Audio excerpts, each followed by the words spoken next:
Hello all my minifigs, I am Bmanlegoboy and thank you very much for clicking on this video. And today I have another reaction for you. I'll be reacting to Zootopia, Disneycember. So this is uploaded by Channel Awesome about 2 hours ago by the time I'm watching it. And guys, not really much to say considering that this is nostalgia critic. I know how his videos go. They're sometimes controversial. And I don't know how I'm going to be with this one, considering Zootopia is one of my favorite movies of all time, if not my favorite. Well, I mean, it is for animated, but not in terms of, like, #1 of all time, because that's tied with Star Wars. But, surprisingly, this is only 5.5 minutes, so I'm really shocked that this isn't a full-on review of the movie, but, oh well. I mean, he did, like, talk about it when it first came out, but I don't know, but we'll just have to find out what he says for ourselves. So guys, the original video will be down in the description below. And without further ado, let's get into the reaction. Playing in 3, 2, 1, go.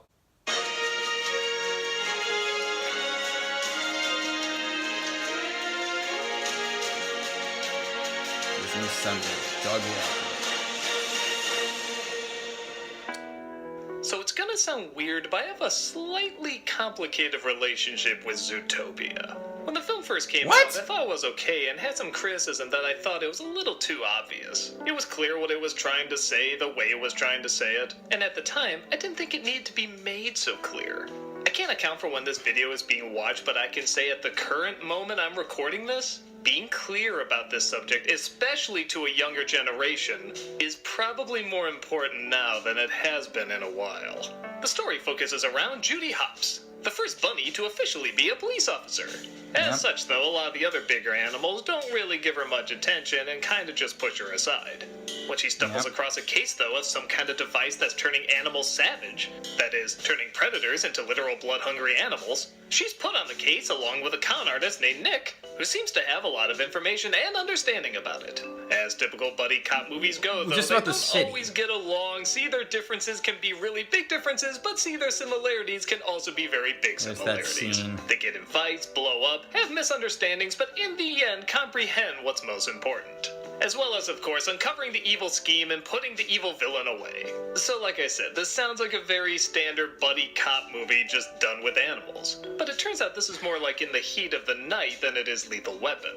The idea is somebody is trying to turn all the animals against each other, particularly against the predators. The predators, despite being as civilized as anyone else, are being made to look like dumb, evil, blood-hungry monsters. In an especially important scene, Judy, who's very likable, brings up that she actually has a little bit of a prejudice against predators that she never even considered. It's a prejudice she was unaware of and doesn't want to believe she ever had. Alright, so it's already kind of a risky move for a Disney animated movie to talk about race and race wars and so forth, but to have the incredibly likable main character have a little bit of a prejudice herself is a ballsy move. The idea of the film is not to say it was an impactful movie, it's quite the opposite. Everybody has the capacity to be something they shouldn't want to be. Hell, most don't want to be, yet in some way or another, still sneaks its way through. Using the metaphor with animals, while obvious, is still pretty clever. We see them grow up with the image that's projected onto them, if I were there, we understand it because we project images onto animals. Bunnies are cute, foxes are sneaky, wolves are dangerous. But the more the movie invites us into these different environments and these different people, these different cultures, the more we understand their world. But still from a child's point of view. You can see Officer Hopps running through this tiny little neighborhood that's really creative and really funny, but you can also see why that neighborhood exists, what kind of characters hang out there, and why they hang out there. It's something that can very easily be connected to reality. Because of this, the film doesn't come across quite as preachy as you would think. It isn't as simple as racism and prejudice is just bad. It does analyze why it exists, where it can be found, and how so many can exploit it to their own gain. Like I said, when I first saw it, I enjoyed it. I just thought it was hammering the nail on the head a little too hard. But with the amount of current crimes that seem to not understand the message of this film, it makes me realize now it needs to hit it on the head. And it needs to do so in a way that both kids and adults can get. I've known people from every political background who enjoy this film. Democrat, Republican, conservative, liberal, it doesn't matter. It still connects as a smart, funny family picture. And it seems like the majority of people that see it get the idea and agree with it.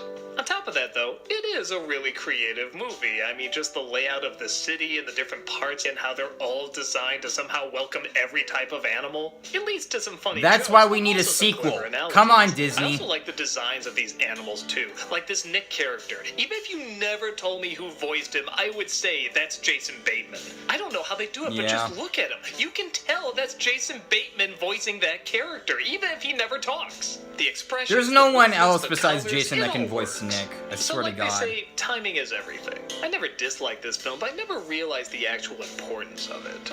Like a lot of great stories, it can speak There's a to huge children importance. on one level and then speak to adults Even I on a realized it different the first time I but saw not it. just through kids' jokes and adult jokes. It does so through dramatic kids' themes and dramatic adult themes, making this movie about animals surprisingly very human. So yeah, when I first saw it, I thought it could have been even funnier or play around with convention a little bit more. But strangely enough, you have to see something This wasn't very meant to be a familiar comedy. in order to invoke change. And there's nothing more familiar than a mirror. And this movie did a good job mirroring the comedy we want to see, the characters we want to see, and the changes we want to see. Here's hoping even obvious can be obvious enough. Okay.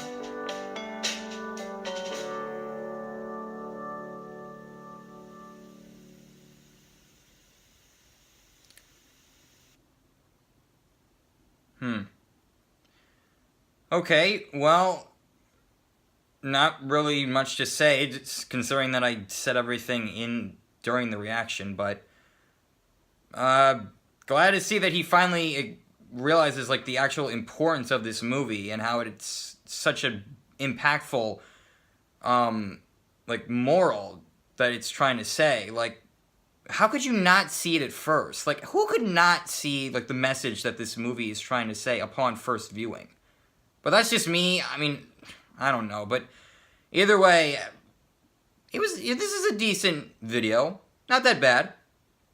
But hopefully, like, I mean, considering that he didn't technically review it like he does for, like, other movies, hopefully he'll do it for Zootopia 2 when it's finally released. Which, come on, Disney. Come on. We need it. Now. But alright guys, thank you very much for watching. Make sure to subscribe to Channel Awesome and give them the love they so very much deserve. And I'll see you guys in the next video. Peace out all my minifigs.